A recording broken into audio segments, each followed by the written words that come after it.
Assalamualaikum warahmatullahi wabarakatuh. Kami dari kelompok 2 akan menerangkan tentang arsitek tradisi hadis Nusantara. Nusantara bukan sekedar penerima, namun Nusantara keilmuan Islam dunia. Selama berabad-abad, para ulama Nusantara memainkan peran sentral sebagai penjaga dan pewaris tradisi keilmuan Islam. Mereka tidak hanya meriwayatkan dan mempelajari hadis, tetapi juga mengembangkannya secara kontekstual. Presentasi ini menghasilkan salah satu arsitek terhebat dari tradisi tersebut, Syekh Nawawi Al-Bantani, seorang ulama yang kelahirannya diakui dari Banten hingga ke Mekah. Bagian 1, sang ulama, perjalanan intelektual dari tanah Banten ke jantung dunia Islam. Untuk memahami kebesaran karya, kita harus terlebih dahulu mengenali perjalanan hidup, sebuah kisah tentang semangat perjalanan yang luar biasa, didorong oleh lingkungan keluarga yang terdidik dan kehausan akan ilmu yang membawanya ke lintasi samudra. Lini masa kehidupan dan keilmuan.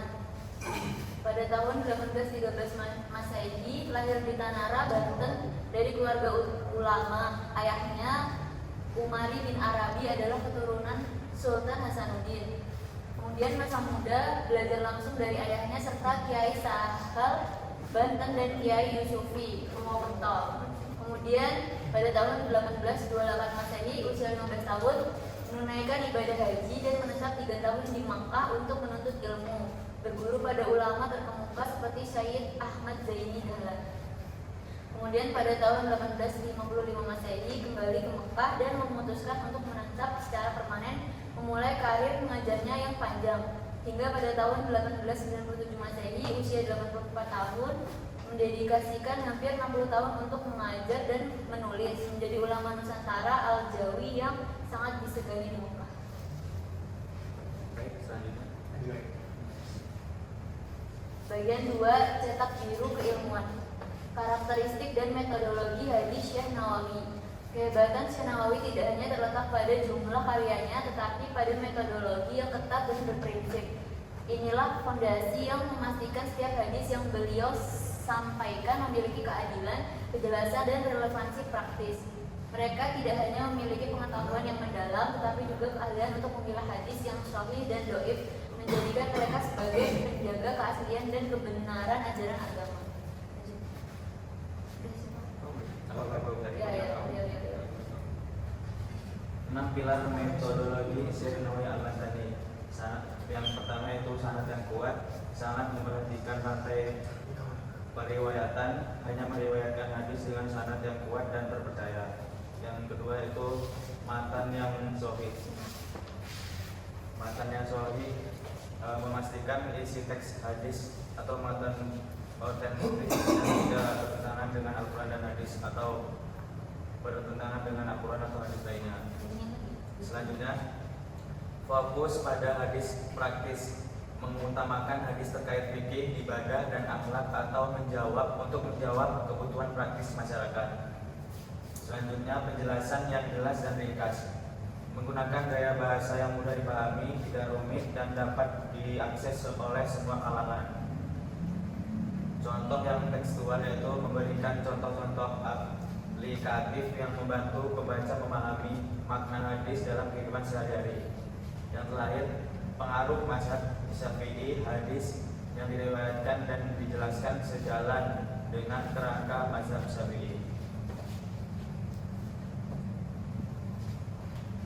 Bagian 3, karya monumental. Makarya tulis yang menjadi rujukan lintas generasi. Dari pena Syekh Nawawi lahir kitab-kitab yang menjadi pilar dalam kurikulum pesantren dan rujukan utama para ulama di Nusantara, bahkan dunia. Setiap karya adalah bukti dalam ilmu dan dedikasinya dalam menyebarkan ajaran Islam. Beberapa kitab legendaris Syekh Nawawi Al-Bantani. Yang pertama ada Sahih Muslim fi Syar'an Nawawi, Sahih Muslim yang menjadi rujukan utama para ulama di seluruh dunia dalam memahami hadis. Yang kedua ada Riyadhus Shalihin, yaitu kumpulan hadis tentang akhlak dan ibadah yang menjadi salah satu kitab hadis terpopuler di kalangan masyarakat di Nusantara. Yang terakhir ada Tanbih al-Qaul al-Hadis fi Syarh Kutub al-Hadis, yaitu ditulis atas permintaan muridnya dari Jawa. Kitab ini menjelaskan secara mendalam hadis-hadis ringkas dalam kutub al-Hadis atau Imam As-Suyuti. Bagian 4 itu warisan abadi, membangun jaringan intelektual yang menopang Nusantara.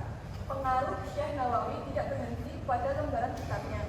Warisan terbesarnya itu melalui para muridnya yang kemudian menjadi ulama-ulama besar dan mendirikan pilar-pilar keislaman Indonesia. Dan lanjut cepat. Mohon sangat intelektual jaringan pengaruh Syekh Nawawi, Syekh Hasan Hasyim. Dok, mohon sangat intelektual jaringan pengaruh Syekh Nawawi, Syekh Hasyim Asy'ari atau Jombang, Syekh Khalil Bangkalan dari Madura, dan Syekh Mahfuz At-Tarbasi, dan ulama terkemuka lainnya.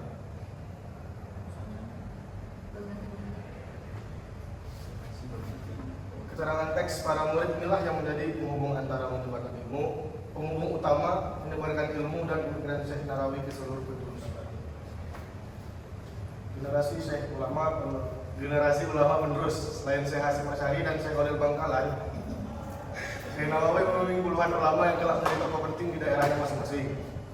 Peran beliau secara efektif membuka pintu kesuksesan bagi generasi ulama Indonesia selanjutnya. dari kitab pribadi menjadi kurikulum inti pesantren. 11. Menurut penelitian Martin dan Van Bunsen, setidaknya 11 karya Syekh Nawawi menjadi sangat populer dan menjadi fondasi utama kurikulum di berbagai pesantren di Indonesia pada era 1990-an. Penyebaran karya Syekh Nawawi tidak bisa dilepaskan dari kontribusi aktif para santri yang memainkan peran sentral dalam penyebaran ajaran Islam. Kesimpulan, arsitek kebangkitan intelektual, ulama visioner. Perjalanan hidup Syekh Nawawi di Banten ke Mekah menjadikan jembatan keilmuan antara pusat Islam, dunia dan Nusantara. Metodologi ketat dengan karakteristik sadar yang kuat, matan yang sapi dan fokus praktis, beliau memastikan ajaran hadis tetap otentik dan relevan.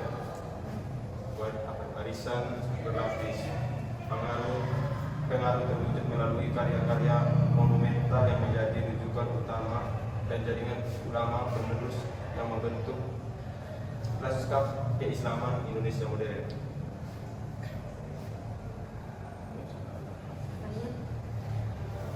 Warisan Syekh Nawawi Al-Bantani bukanlah sekedar tumpukan kitab, melainkan fondasi kehidupan dari sebuah tradisi keilmuan yang terus-menerus mencerahkan Nusantara. Mungkin cukup itu yang dapat kami sampaikan. Lebih dan kurangnya saya mewakili kelompok mohon maaf. Saya akhiri. Wassalamualaikum warahmatullahi wabarakatuh.